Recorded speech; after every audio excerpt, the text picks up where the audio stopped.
NSC का IPO मित्रों, 30,000 करोड़ का मौका या फिर वैल्यूएशन का मायाजाल। आइए समझते हैं। दोस्तों, भारत के शेयर बाजार की सबसे बड़ी खबरों में से एक अब धीरे धीरे हकीकत बनती जा रही है। मैं बात कर रहा हूं एनएससी के आईपीओ की। जी हां, वही एनएससी जहां हर दिन करोड़ों निवेशक ट्रेड करते हैं, जहां निफ्टी बनता है और जो भारत का सबसे बड़ा स्टॉक एक्सचेंज भी है। अब खबरें आ रही है कि एनएससी जल्दी ही अपना आईपीओ लेकर आ सकता है और आईपीओ का आकार तकरीबन 30,000 करोड़ तक पहुंच सकता है। लेकिन दोस्तों, सबसे बड़ी बात आईपीओ का साइज नहीं है। सबसे बड़ी बात यह है कि आईपीओ पूरी तरह से ओएफएस है, यानी ऑफर फॉर सेल है। अब यहीं से शुरू होता है असली खेल। सबसे पहले समझते हैं कि ओएफएस होता क्या है। मान लीजिए आपके पास एक शानदार बिजनेस है जो पहले से ही अच्छा मुनाफा कमा रहा है और अब आपको उसमें कुछ नए पैसों की जरूरत अभी फिलहाल नहीं है। अब अगर आप बिजनेस के पुराने मालिक को अपना हिस्सा बेच दे तो पैसा कंपनी को नहीं मिलेगा, बल्कि उनके पुराने मालिक को मिलेगा। बस यही है ओएफएस। एनएससी आईपीओ में भी यही होने की संभावना है।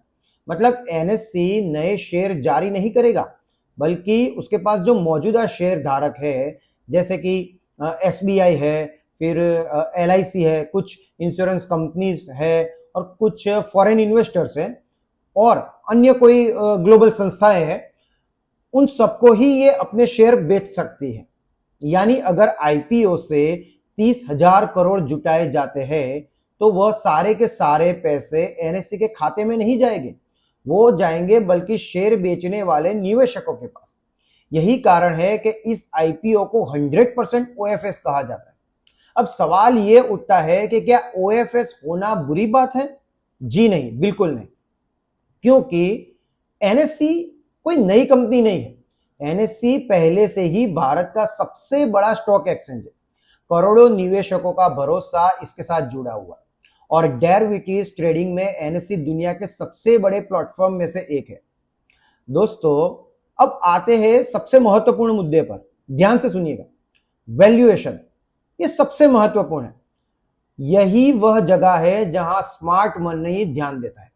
मार्केट में चर्चा है कि एनएससी का वैल्यूएशन लगभग 5 लाख करोड़ से 6 लाख करोड़ के बीच में हो सकता है। अब बहुत सारे निवेशक ये सोचते हैं कि अगर आईपीओ 30,000 करोड़ का है तो कंपनी बहुत महंगी होगी। आईपीओ साइज और वैल्यूएशन दोनों अलग अलग चीजें हैं। आईपीओ साइज बताता है कि कितने रुपए के शेयर बेचे जा रहे हैं, जबकि वैल्यूएशन बताता है कि पूरी कंपनी की कीमत कितनी मानी जा रही है।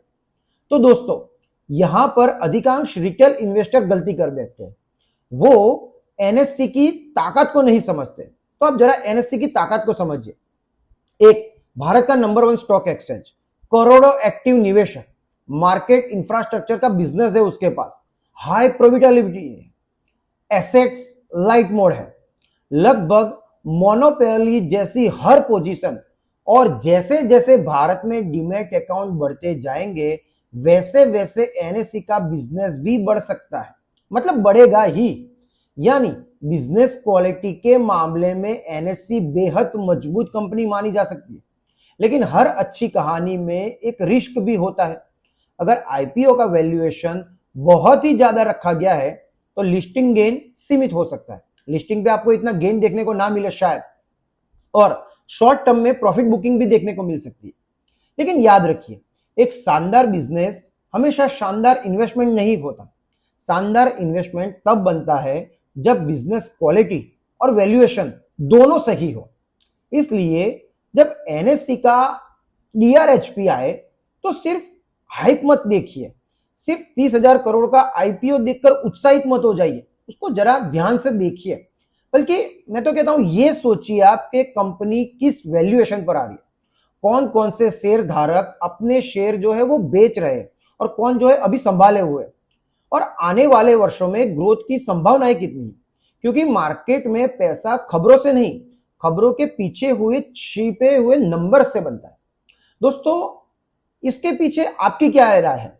क्या एनएससी का आईपीओ भारत का सबसे बड़ा वेल्थ क्रिएटर साबित होगा, या फिर ऊंचे वैल्यूएशन के कारण निवेशकों को सावधान रहना चाहिए?